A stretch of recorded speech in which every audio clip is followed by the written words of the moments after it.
October 16 దేవుని వాక్య ధ్యానం.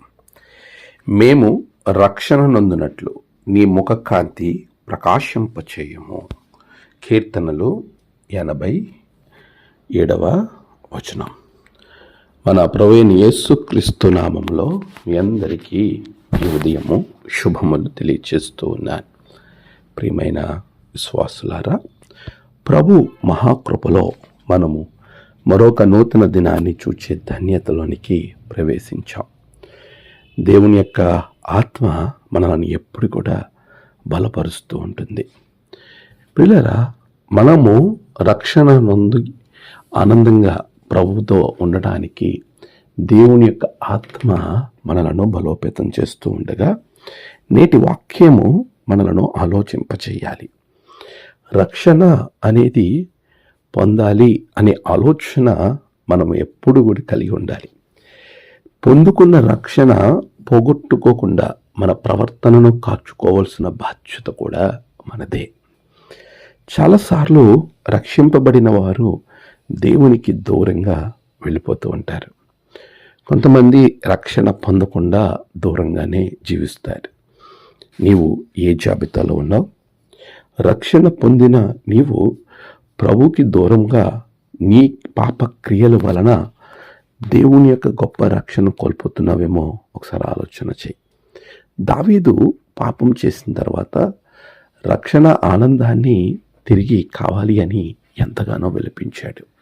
ప్రియులారా, ఒకసారి మన జీవితంలో రక్షణను కోల్పోతే తిరిగి పొందడం చాలా చాలా కష్టంగా మారుతుంది. అయితే ప్రభు అంటున్నాడు, దేవుని భక్తుని ద్వారా మనతో మాట్లాడుతున్న మాట, నా రక్షణ నీ ముఖకాంతి ద్వారా పొందుకునే అవకాశం నాకు కలిగింది.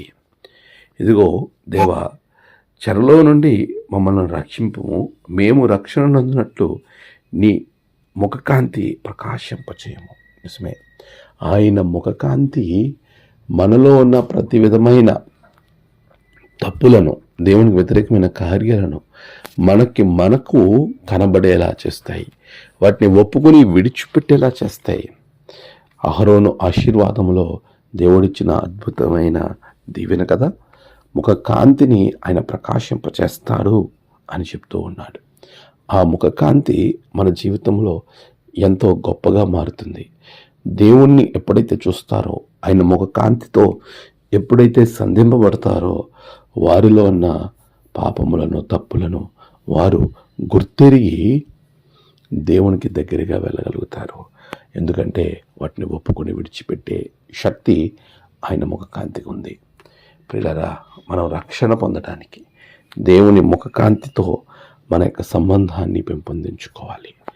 మనము ఎప్పుడైతే ఆయన ముఖకాంతి ద్వారా ప్రయాణం చేస్తామో మనకి అదొక గొప్ప రక్షణ వలయంగా మారుతుంది. అట్టి కృప ప్రభు మీకు అనుగ్రహించునుగాక. ఆమె ప్రార్థన. సర్వశక్తిమంతుడా, గొప్ప దేవ, నీ ముఖకాంతి కొరకు మేము ప్రార్థిస్తుండగా బిడ్డలను ఆశీర్వదించి నీ రక్షణతో నింపండి. నేడు వారి ప్రయాణాలు, పనులు, తలపెట్టిన కార్యాలు, ఆలోచనలకి మీరు తోడుగా ఉండండి. దేవా, అపవాది నుండి తప్పించి నీ ఆత్మతో నింపండి.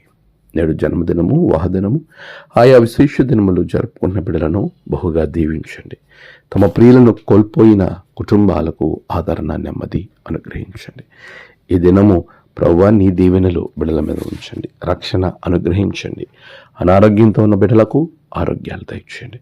వారి ప్రతి ఆలోచన మీరు నెరవేర్చి నీ బిడ్డలుగా ఉంచమని క్రీస్తు పేరట అడిగి వేడుకొంచున్నాం తండ్రి. ఆమేన్.